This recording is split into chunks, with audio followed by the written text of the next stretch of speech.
દેશભરમાં જેનઝી આંદોલન થયું, પરંતુ શું જેનઝી આંદોલન ગુજરાતમાં સફળ રહ્યું ખરી? કેમ કે ગુજરાતમાંથી જે આ પેપર ફૂટ્યું છે એ પેપર ફૂટવાના મામલામાં હવે આમ આદમી પાર્ટી મેદાને ઉતરી છે અને આગામી દિવસોમાં ઉગ્ર આંદોલન કરવાની ચીમકી પણ આપી દેવામાં આવી છે.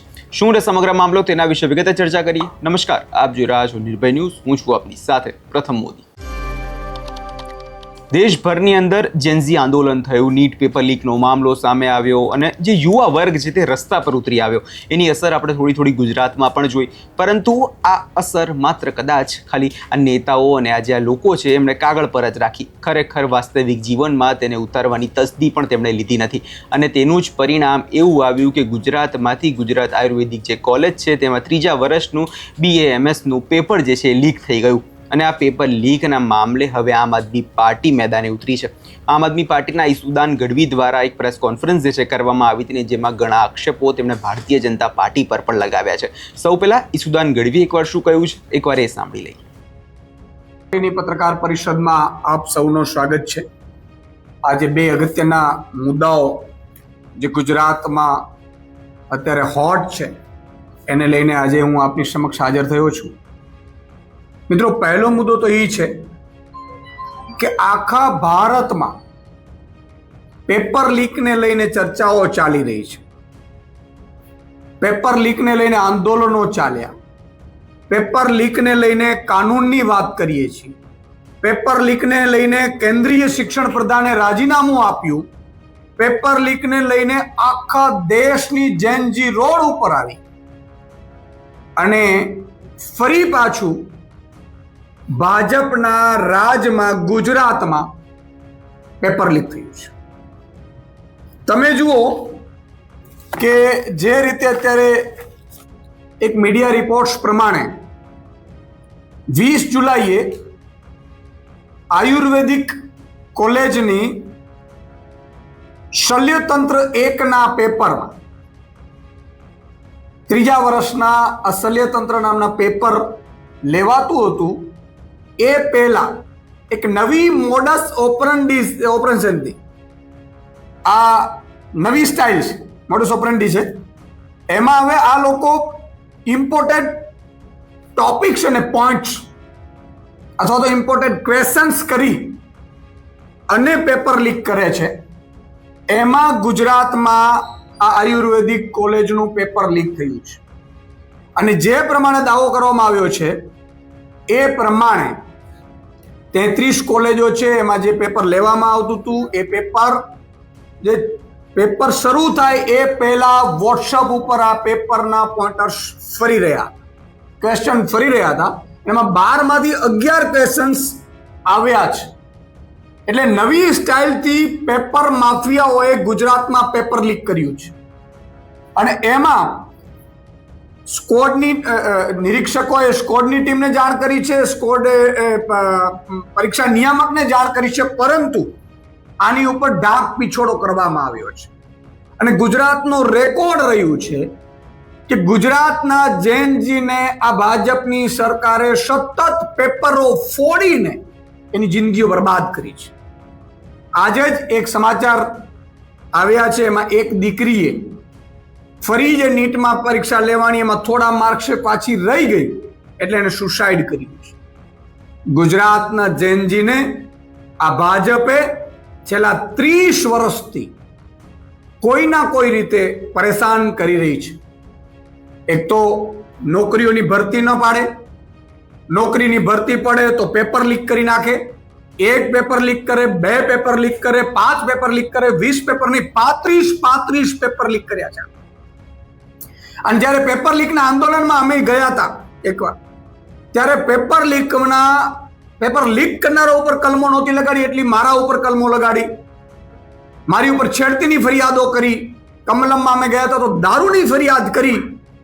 ત્યારે હું જેનજીને કહેવા માંગુ છું કે આપણે પણ આ ભાજપ સરકારને સમય આવી ગયો છે દેખાડી દેવાનો. આ તમામ જેનજીને કહેવા માંગુ છું અને જેનજી જ પરિવર્તન લાવી શકે છે. નરેન્દ્ર મોદી અત્યાર સુધી એવું કહેતા હતા કે નરેન્દ્ર મોદી કોઈનો રાજીનામું ન લે. આ જેનજીએ, તમે લોકોએ, ભારતના યુવાનોએ કોકરોચની જેમ ચારે બાજુથી નીકળીને એકતા બતાવીને મહાકાય સત્તાધીશની સામે પડીને ખોટી ફરિયાદો, લાઠીચાર્જ, માર, આરોપો, વિદેશ ફંડિંગના આરોપો, આ બધા આરોપોને સામે ચેલેન્જ આપીને જેનજીએ રાજીનામું લીધું છે. ગુજરાતમાં પણ અત્યારે પેપર લીક ઉપર પેપર લીક થઈ રહ્યા છે. અત્યાર સુધી પેપર લીક થયા છે, એમાંથી કોઈને સજા કરવામાં નથી આવી. તમે જુઓ, તલાટીનું પેપર લીક જો, ટેટ ટાટના પેપર લીક થયા છે, કોન્સ્ટેબલના પેપર લીક થયા, એલઆરડીના પેપર, ઢગલાબંધ પેપર લીક થયા છે. એક પણ પેપર લીક વાળો માફિયા ને કોઈ સજા કરવામાં નથી આવી.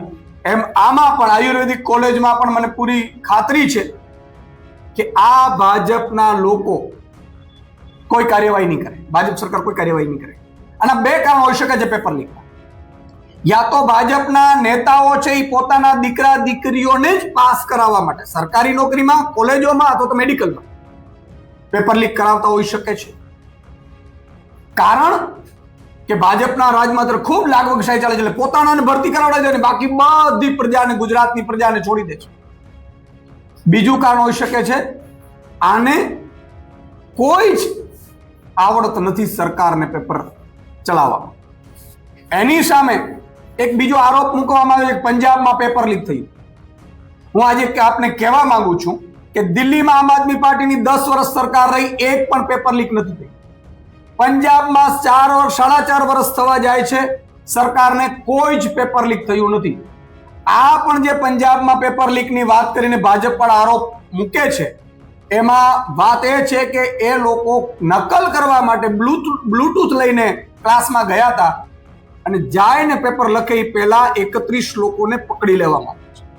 એટલે ગુજરાતની જેનજીને ભ્રમણા ફેલાવવાનું, કારણ કે પોતાના ઉપર દાગ લાગ્યું છે, આખા ભાજપ ઉપર દાગ લાગ્યું છે, ભાજપના નેતાઓ ઉપર દાગ લાગ્યું છે.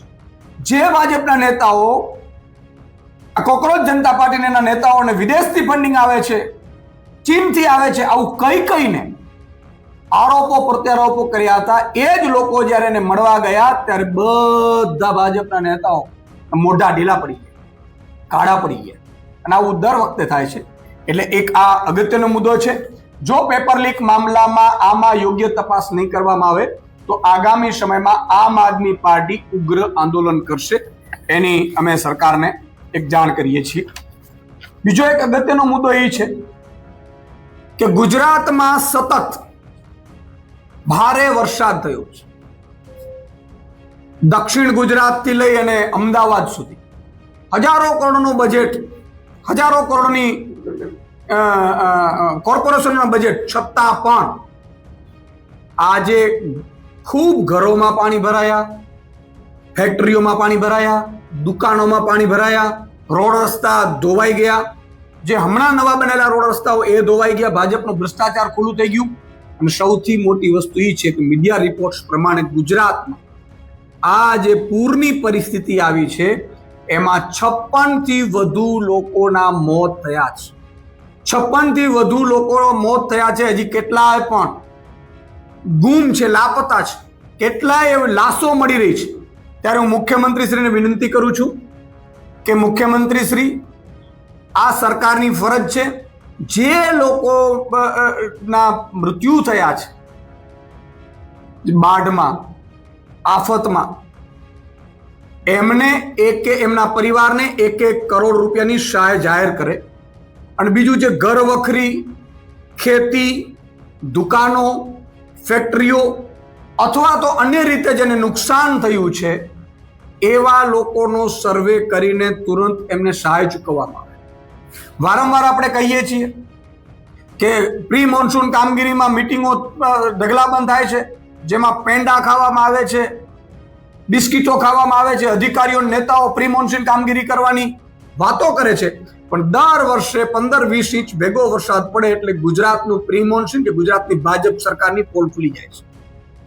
એનો અર્થ એ થયો કે તમામ જગ્યાએ ભ્રષ્ટાચાર ચાલી રહ્યું છે, કટકીઓ ચાલી રહી છે. ટીપી સ્કીમમાં કોઈ ટીપી જે યોગ્ય અધિકારીઓ ભલામણ કરે છે પ્રમાણે કરવામાં નથી આવતું. ભ્રષ્ટ અધિકારીઓ નક્કી કરે છે, એટલા માટે પાણીના વહેણ બંધ કરી દે છે, એટલા માટે થઈને પાણીઓ ભરાય છે. 5-5, 7-7 કરોડના જે બંગલાઓ હતા એ બંગલાઓમાં આ વખતે અમદાવાદમાં અને સુરતમાં પાણી ભરાયું છે.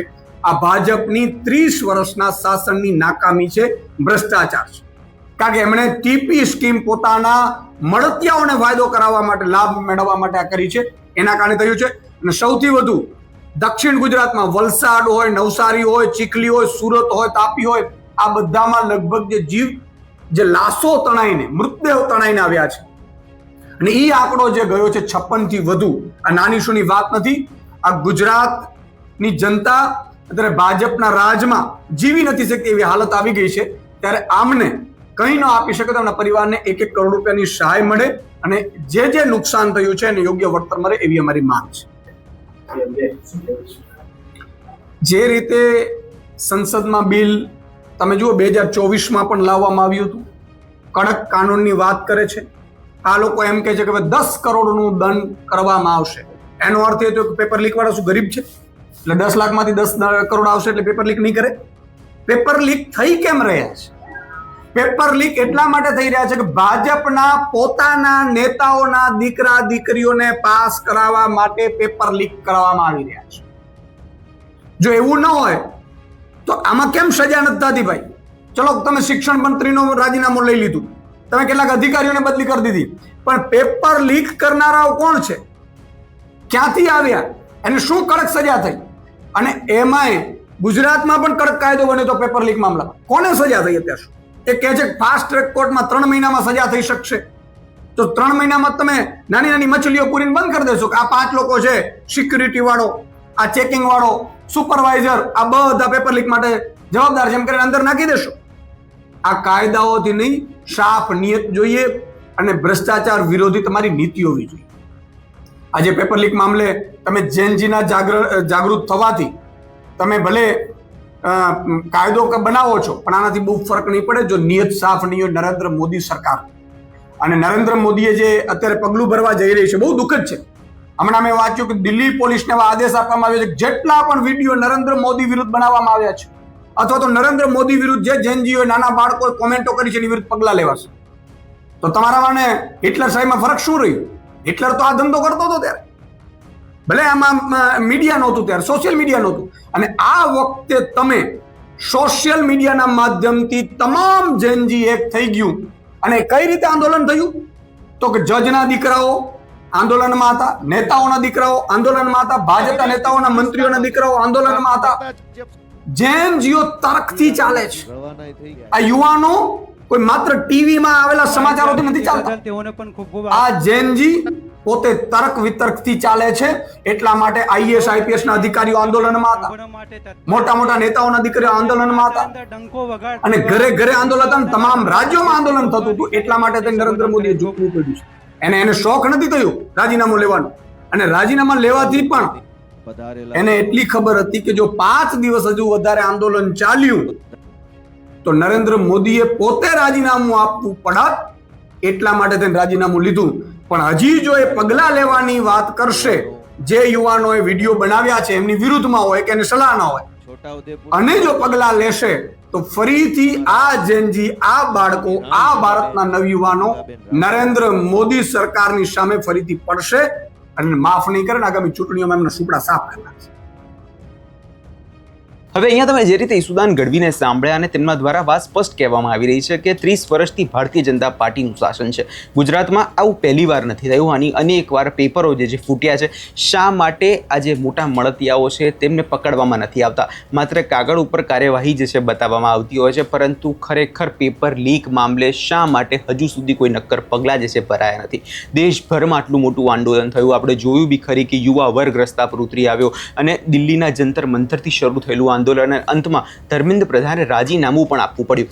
આનાથી પણ કોઈ જ અસર ગુજરાતમાં થઈ નથી ને ગુજરાતમાં ખાલી માત્ર સરકાર આંખ આડા કાન જે છે કરી રહી છે, સરકાર તાનાશાહી કરી રહી છે જેવા આક્ષેપો ઈસુદાન ગઢવી દ્વારા લગાવવામાં આવ્યા છે. હવે આખા પેપર લીકના મામલામાં આગળના દિવસોમાં નજર એ વાતની રહેશે કે જે ગુજરાતમાંથી આ પેપર લીક થયું છે અને તેમાં પણ ખાસ કરીને જે પ્રોફેસર છે તે અત્યારે શંકાના દાયરામાં છે. તો શું એમના દ્વારા જ પેપર લીક કરવામાં આવ્યું છે કે કેમ, તે દરેક વસ્તુની તપાસ જે છે અત્યારે હાલ ચાલી રહી છે. આ વિષયમાં તમારો શું અભિપ્રાય છે? કમેન્ટ બોક્સમાં ચોક્કસથી જણાવજો અને અમારી ચેનલ નિર્ભય ન્યૂઝ લાઇક, શેર અને સબસ્ક્રાઇબ કરવાનું ભૂલશો નહીં.